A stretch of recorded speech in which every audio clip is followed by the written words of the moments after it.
अस्सलामु अलैकुम to everyone. आप सबका वेलकम है आपके अपने channel chalk and duster academy पर। हम उम्मीद करते हैं आप सब खैर होंगे। तो आज जो है हम खलीलुर रहमान आज़मी के बारे में पढ़ेंगे। इनकी पैदाइश और वफ़ात के हवाले से हम जानेंगे। तो खलीलुर रहमान आज़मी जो है, सबसे पहले हम इनके बारे में देखेंगे। उर्दू के शायर और नक़ाद थे। जो खलीलुर रहमान आज़मी थे, क्या थे? शायर होने के साथ साथ एक नक़ाद भी थे। इनकी पैदाइश जो है सुल्तानपुर में 1927 में हुई थी। ये पैदा हुए थे सुल्तानपुर में 1927 में। तो इनके वालिद का जो नाम था मौलाना मोहम्मद शफ़ी, जो है खलीलुर रहमान आज़मी के वालिद का नाम था।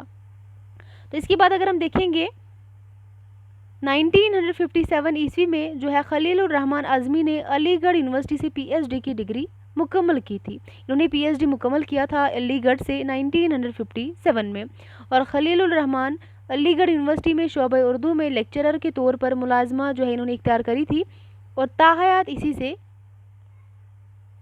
जुड़े थे। ठीक है। तो बात करेंगे जो खलीलुर रहमान आज़मी है, इन्होंने जो है पढ़ाई भी यहाँ पर हासिल की थी, PhD भी यहीं से किया था और यहीं पर जो है इसी यूनिवर्सिटी के अंदर शोबे उर्दू में लेक्चरर के तौर पर मुलाजमत इख्तियार की थी और ताहयात यानी कि आखिरी उम्र तक जो है इसी से जुड़े रहे। इसके बाद अगर हम देखेंगे खलीलुर रहमान तरक्की पसंद मुसन्निफिन की तहरीक से वाबस्ता थे। ये जो है तरक्की पसंद तहरीक से क्या थे? वाबस्ता थे।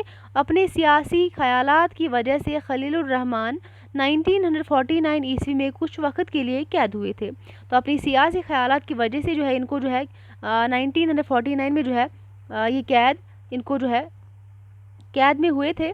तो बात करेंगे किसकी वजह से? सियासत जो है की वजह से। ठीक है, सियासी ख़यालात की वजह से जो है खलीलुर रहमान आज़मी 1949 ईस्वी में कुछ वक्त के लिए जो है कैद हुए थे। ठीक है। तो इसके बाद अगर हम देखेंगे खलीलुर रहमान आज़मी का तकर्रुर जो है बहसती रीडर मुस्लिम यूनिवर्सिटी में 1966 में हुआ। तो खलीलुर रहमान का जो तकर्रुर था बहसती रीडर मुस्लिम यूनिवर्सिटी में 1966 में हुआ। तो इसके बाद बात करेंगे जो इनके कुछ शेरी मजमूए हैं, तो बहुत ही अहम है इनके कुछ शेरी मजमूए। तो सबसे पहले हम देखेंगे कागज़ी पैरहन। तो कागज़ी पैरहन ये इनका पहला मजमूए कलाम है 1953। तो दूसरा इनका शेरी मजमुआ है वो है नया अहदनामा। ये इनका दूसरा शेरी मजमुआ है 1965। और ज़िंदगी ए ज़िंदगी इनका आखिरी है और तीसरा मजमूए कलाम है, आखिरी भी है और तीसरा भी है 1983। ये इनके 3 शेरी मजमूए हैं, कागज़ी पैरहन है, नया अहदनामा है और ज़िंदगी ए ज़िंदगी। इसके बाद बाकी जो है बात करेंगे हम आसमां ए आसमां 2000 खलीलुर रहमान आज़मी की शायरी का इंतखाब है ये आसमान ए आसमां। तो इसके बाद नई नज़्म का सफ़र, नज़्मों का मजमुआ है नई नज़्म का सफ़र। उसके बाद जो है मुकदमा मीर। ये सारी जो है इनकी तसनीफ़ा जो है बहुत ही इम्पॉर्टेंट है, यहाँ से जो एग्ज़ाम में क्वेश्चन बनते हैं। तो इसके बाद हम बात करेंगे इनकी तसानीफ़ है।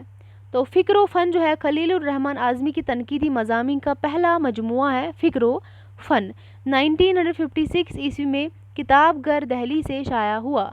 फ़िक्र फ़न जो है तनकीदी मज़ामीन का पहला मजमुआ है जो कि किताब ये 1956 में किताबगर दहली से शाया हुआ। तो इसके बाद बात करेंगे ज़ाविया निगाह।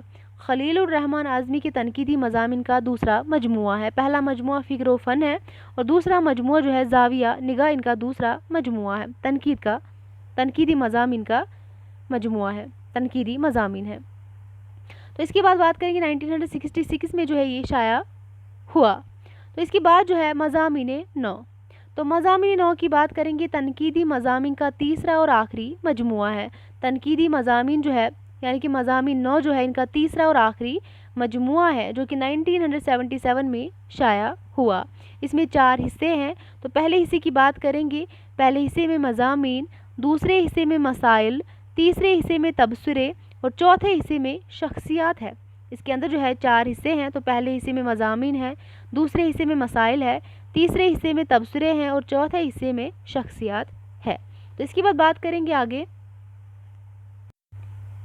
हाँ, तो बात कर रहे थे मज़ामीन नौ के बारे में। मज़ामीन नौ जो है तनकीदी मज़ामीन का क्या है? तनकीदी मज़ामीन का तीसरा और आखिरी मजमुआ है।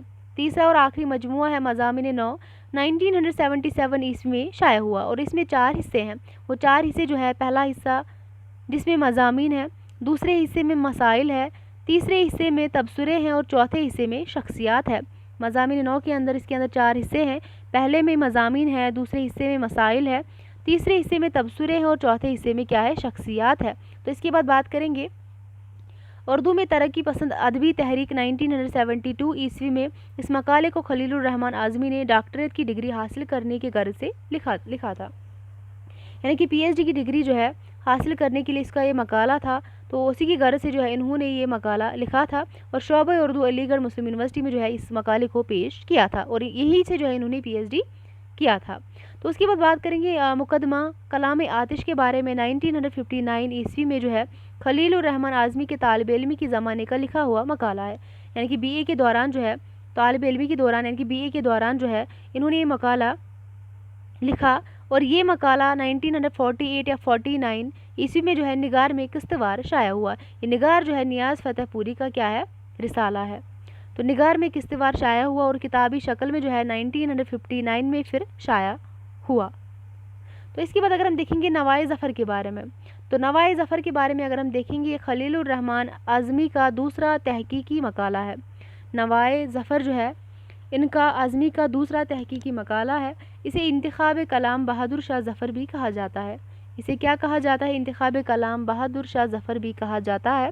اور 1957 میں جو ہے پہلی بار علی گڑھ سے اور دوسری بار 1959 میں جو ہے دہلی سے شائع ہوا.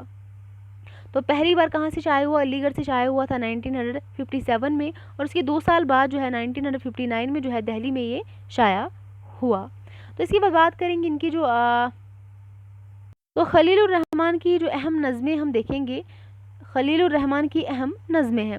تو نیا عہد نامہ ان کی ایک امپورٹنٹ نظم ہے، نیا عہد نامہ. تو اس کے بعد بات کریں گے آپ بیتی بھی جو ہے ان کی مشہور نظم ہے. اس کے علاوہ دن کے خواب، یہ بھی جو ہے ان کی کیا ہے؟ مشہور نظم ہے. اور خون جو ہے دن کے خواب ہے، خوابوں سے ڈر لگتا ہے، وجدان، یہ ساری جو ہے ان کی نظمیں ہیں جو کہ مشہور نظمیں ہیں. اس کے علاوہ میں گوتم نہیں ہوں، تنہائی سے آگے، اور اس کے علاوہ نیا جنم اور کہانیاں، یہ ساری جو نظمیں ہیں بہت ہی امپورٹنٹ ہے. چاہے وہ آپ بیتی ہو، چاہے وہ نیا عہد نامہ ہو، خوابوں سے ڈر لگتا ہے، میں گوتم نہیں ہوں، تنہائی سے آگے، نیا جنم اور کہانیاں، یہ ساری نظمیں جو ہے کیا ہے؟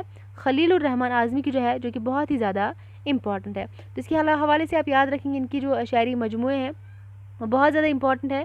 کاغذی پیرہن پہلا ان کا ہے شاعری مجموعہ اور دوسرا ہے نیا عہد نامہ، یہ ان کا دوسرا ہے جو کہ بہت ہی امپورٹنٹ ہے. اور اس کے علاوہ جو آخری اور جو ان کا تیسرا مجموعہ کلام ہے وہ ہے زندگی اے زندگی. یہاں سے کوشچن بنتے ہیں.